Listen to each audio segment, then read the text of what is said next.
Assalamualaikum warahmatullahi wabarakatuh. Perkenalkan, nama saya Fatimah Azahra Mawaddah, NIM saya 24087105. Di sini saya akan menjelaskan materi tentang belajar.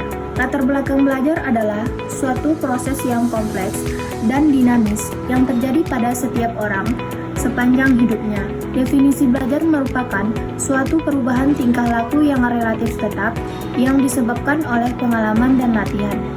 Hal ini dapat berupa perubahan dalam tingkat pengetahuan, kognitif, keterampilan psikomotor, atau sikap efektif seseorang. Faktor-faktor yang mempengaruhi proses belajar antara lain kematangan, penyesuaian diri, menghafal atau mengingat, pengertian, berpikir, dan latihan atau tugas. Kemudian, dari faktor-faktor di atas, yang paling mempengaruhi proses belajar adalah dengan memberikan latihan atau tugas yang dilakukan secara berulang. 1. Konsep-konsep belajar. Konsep belajar merupakan suatu proses yang kompleks dan dinamis yang terjadi dalam interaksi individu dengan lingkungannya. Berikut adalah beberapa konsep dasar tentang belajar yang telah dilaksanakan dalam sumber-sumber yang ada. Menurut psikologis, belajar adalah proses perubahan tingkah laku sebagai hasil interaksi individu dengan lingkungannya yang memenuhi kebutuhan hidupnya. 2. Teori-teori belajar. Teori belajar adalah konsep-konsep yang menjelaskan proses perubahan perilaku individu melalui pengalaman dan interaksi dengan lingkungan. Berikut adalah beberapa teori belajar yang utama, misalnya teori koneksionisme atau Thorndike. Konsep teori ini dikembangkan oleh Edward L. Thorndike dan fokus pada hubungan antara stimulus dan respon. Belajar dianggap sebagai pembentukan koneksi-koneksi antara pengalaman inderawi dan impuls saraf, yang kemudian dikenal sebagai S.R. Bohm Theory atau Instrumental Conditioning. Karena respon tertentu dipilih sebagai instrumen yang memperoleh imbalan. 3. Faktor-faktor yang mempengaruhi belajar.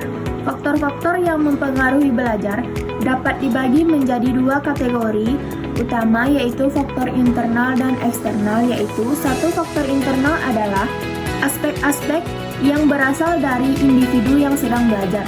Berikut beberapa contoh faktor internal yang mempengaruhi belajar adalah faktor jasmani, faktor psikologis, dan faktor pelatihan. 2. Faktor eksternal adalah aspek-aspek yang berasal dari luar diri individu yang sedang belajar. Berikut beberapa contoh faktor eksternal yang mempengaruhi belajar, yaitu faktor keluarga, faktor sekolah, dan faktor masyarakat. 4. Dampak dari sebuah pembelajaran. 1. Dampak positifnya yaitu motivasi belajar. Pembelajaran online dapat meningkatkan motivasi belajar siswa karena kualitas konten yang lebih baik, kemudahan akses, dan kepuasan siswa terhadap pengalaman belajar. Kemampuan berpikir. Pembelajaran berani dapat meningkatkan kemampuan berpikir siswa dengan menggunakan teknologi seperti video pembelajaran. Pengembangan karakter. Pembelajaran yang berani dapat memberikan perubahan besar pada karakter dan sikap siswa, terutama dalam ranah efektif dan psikomotorik. 2. Dampak negatif. Mengatasi penggunaan teknologi. Beberapa pendidik merasa kesulitan dalam menggunakan teknologi informasi yang dapat mempengaruhi kualitas pembelajaran. Partisipasi siswa dapat kurang partisipatif dalam pembelajaran berani, terutama jika mereka tidak memiliki perangkat yang mampu atau sinyal yang stabil. Evaluasi dalam pembelajaran dapat menjadi sulit karena kurangnya pengawasan langsung yang dapat memungkinkan siswa mencari jawaban secara online. 5. Model pembelajaran gerak. Berikut adalah beberapa contoh model pembelajaran gerak dasar yang telah dikembangkan. 1. Model pembelajaran gerak dasar lokomotor. Tujuannya yaitu meningkatkan kemampuan lokomotor seperti melompat, berjalan, meluncur, dan berlari. 2. Model pembelajaran gerak dasar manipulatif. Tujuannya yaitu mendukung pembelajaran pakem atau produktif, aktif, kreatif, efektif, dan menyenangkan pada siswa SD kelas 5. 3. Model pembelajaran berbasis lokomotor, tujuannya yaitu meningkatkan kemampuan motorik kasar pada anak usia 5-6 tahun.